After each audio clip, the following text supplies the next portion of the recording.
By 2035, space is going to be worth about $1.8 trillion. That is not a typo, and it is not some science fiction fantasy number. That is roughly the entire global airline industry today, parked in orbit. But here is the part nobody tells you. Almost none of that money comes from where you think it does. Not from tourists taking selfies in zero gravity. Not from flags on the moon.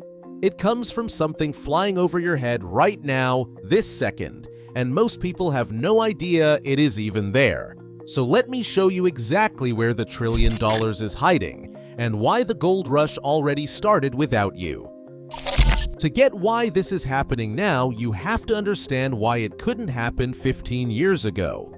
And it comes down to one boring, brutal number: the cost of getting 1 kilogram into orbit. Back in the space shuttle days, launching a single kilogram, about a bag of sugar, cost you somewhere around $50,000. Sometimes $60,000. So to put a satellite the size of a fridge up there, you were burning hundreds of millions of dollars before you even switched it on. Space was for governments and a few giant telecom companies. Nobody else could afford the ticket. Then reusable rockets happened, and the whole thing flipped. When a rocket lands itself and flies again, you stop throwing away the most expensive part of the trip every single time. That $50,000 a kilo starts falling. First to a few thousand. Now, with the newest heavy rockets, it is heading toward a couple $100. That's a 100-fold drop in the price of leaving the planet. And this is the one domino that knocks over all the rest. Because when the road gets cheap, everybody wants to build on it. Roads do not make money. The shops and factories and warehouses that go up along them, that is where the money lives. And space just got its cheap road. So where is the cash actually going? First surprise, it is not the rockets. The companies launching stuff are basically the trucking company. The real fortune is in the cargo. And right now, the most valuable cargo up there is not people. It is data. Look up on a clear night and you might catch a train of bright dots sliding across the sky. Those are internet satellites. There are already thousands of them down in low orbit, beaming broadband to places that have never had a cable in their lives. Farms in the middle of nowhere.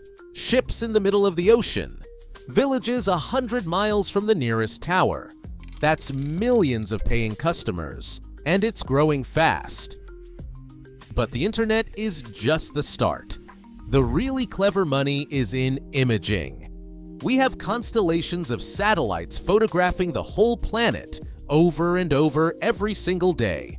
And companies pay serious cash for those pictures because they tell you things before anyone else knows them. Want to know if this year's corn harvest is going to be huge or a disaster? Count the green from space, weeks before the official numbers drop. Want to know how busy the world's factories are? Count the cars in the parking lots. Want to track every oil tanker on Earth or catch a fishing fleet poaching where it should not be? It is all up there, shot from orbit. So that farmer in Iowa checking his crop estimates, he is quietly funding the space economy, and he has never bought a rocket in his life. Now here's where it gets messy, and where the next opportunity hides. We're putting tens of thousands of these things up there, and space, believe it or not, is getting crowded. Old satellites die and just keep floating around at 17,000 miles an hour. Dead hardware, spent rocket parts, debris from old crashes. All of it screaming around the planet in the exact lanes everybody wants. It's an orbital traffic jam, and it's getting worse. And that chaos, that's a business. A whole new industry being born just to babysit the old one. Companies are building robot spacecraft whose only job is to fly up, grab a satellite that's running low on fuel, and top it off so it keeps working for years longer. Others are designing tow trucks for space, machines that latch onto dead satellites and drag them down to burn up in the atmosphere. Refuel, repair, remove. Somebody's going to make a fortune just being the mechanic and the garbage man of orbit. But there's a ceiling on how much you can squeeze out of stuff that just orbits and takes pictures. And that's where this gets genuinely wild. Because the next step isn't using space, it's manufacturing in space. And I don't mean building rockets up there. I mean making things you physically cannot make down here, no matter how hard you try, because gravity won't let you. See, on Earth, gravity's always pulling on everything. Mix two materials and the heavy stuff sinks, the light stuff floats, and it all settles into layers. In orbit, that does not happen. Everything just hangs there, perfectly suspended. And it turns out that's a superpower. There is a special kind of fiber optic cable that, made in zero gravity, carries data way better than anything we make on the ground, because none of those tiny imperfections form. Drug companies want to grow protein crystals up there, the kind they use to design new medicines, and they come out cleaner than anything a lab on Earth can manage. Some researchers think the purest semiconductors, the brains inside every device you own, might one day get grown in orbit too. Think about that. A factory floor where the product is something the whole planet wants and nobody on the planet can make. The first company to actually scale that up to run a real production line in orbit could end up worth more than any rocket builder. They're not selling the trip. They're selling the thing only the trip can make. And then there is the long bet, the one that makes all of this permanent: mining. Out there on the moon and on near-Earth asteroids, there is water ice, and there is metal. Now, water does not sound exciting until you remember what water actually is. Split it apart and you get oxygen to breathe and hydrogen for rocket fuel. And this ties straight back to where we started, to that brutal cost of clawing out of Earth's gravity. Right now, every drop of fuel a spacecraft burns has to be hauled up from the ground at insane expense. But make fuel up there, from ice that is already up there, and you stop fighting gravity for every gallon. You build a gas station in orbit, and the whole economy stops being a one-way trip and starts compounding on itself. I will be straight with you though. This part is still years out. The mining, the fuel depots, that is the trillion-dollar tale of the story, not next year's headline. But it is the piece that turns space from a place we visit into a place that pays for itself. Now I know what you're thinking. People have promised the space economy for 50 years and it never showed up. Flying cars, moon colonies, all of it.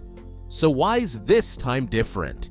Here's the honest answer, and it's the whole point. For 50 years, space ran on government money, prestige projects, beat the other guy to the flag, win the headline, cut the budget. Politics in a spacesuit. What's changed is that the money's private now and the customers are already paying. The farmer buying crop data.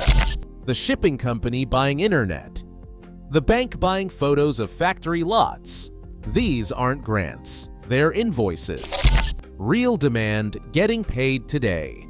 That's the shift. Space stopped being about prestige and started being about profit. And profit doesn't get bored and walk away the way governments do. So here's where this lands. For the last 100 years, the people who controlled the infrastructure, the oil fields, the shipping lanes, the cables under the ocean, those were the people who quietly ran the century. The next 100 years, that infrastructure layer is moving off the planet.